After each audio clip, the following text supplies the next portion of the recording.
Alors, la place Tiananmen. Alors, ils nous l'annoncent comme la plus grande place du monde. Personnellement, je doute. Parce qu'on a déjà vu la même chose à Cuba, avec la place de la Libération. Sauf erreur, ça devait s'appeler comme ça. La place où Fidel Castro faisait ses discours. Elle était déjà la plus grande place du monde. Alors, je ne sais pas, hein, je doute un peu. Sur la place du Parlement, là-bas la place de je sais pas quoi, on va le savoir, il va nous le dire le guide.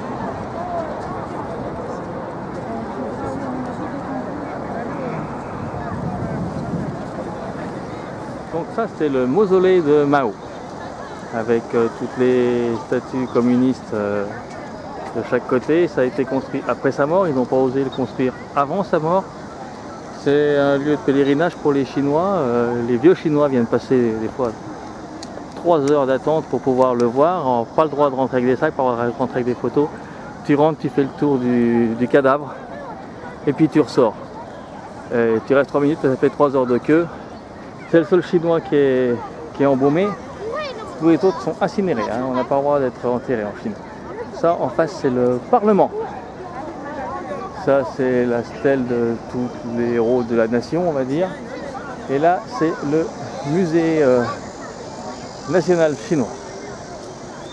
Voilà, c'est ici, en fait, le Parlement où a été changée la Constitution. Il y a peu de temps, il y a 4-5 ans, je crois, il a dit. Et où maintenant, le président est un président à vie, après avoir fait une constitution avec un président à 5 ans.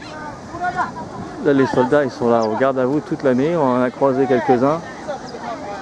C'est impressionnant. Et là-bas, c'est l'entrée de la cité interdite.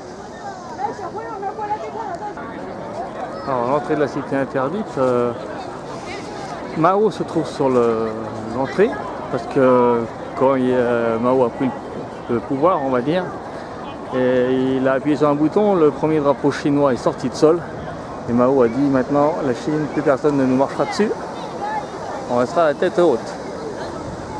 Voilà pourquoi Mao est sur le fronton de l'entrée de la cité interdite, où vivaient les empereurs, c'est pour ça qu'on appelle ça la cité interdite.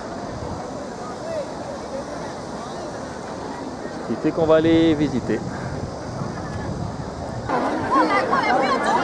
Alors là, les grands machins en métal de chaque côté, c'est les préparatifs pour la prochaine fête nationale. Il va y avoir des grands défilés de chars et militaires, donc ils préparent pour le service des décors. On arrive doucement à la cité interdite. Tu visites ça, le mausolée. Il y a aussi plein qui se lèvent vraiment de bonne heure. À 4h30, ils se lèvent. Ça va visiter à 5h pour attendre la cérémonie de lever du drapeau. Quand le soleil se lève, à 5h12, comme aujourd'hui, donc les gens, ils attendent des milliers et des milliers pour voir comment ça se passe. Alors sur la place Tiananmen, devant l'entrée de la cité impériale et du drapeau chinois surveillé par des gardes.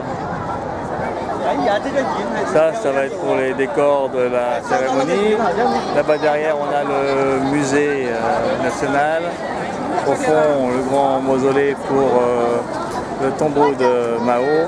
Et là, le Parlement chinois.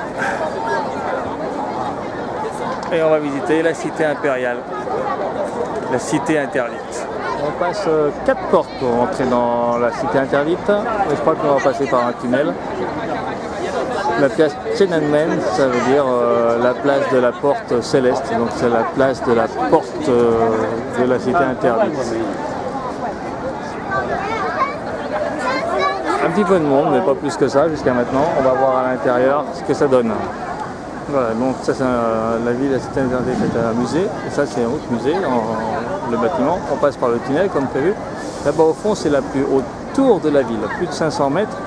On la croise de temps en temps et c'est une compagnie d'assurance qui a fait ça et c'est que des bureaux.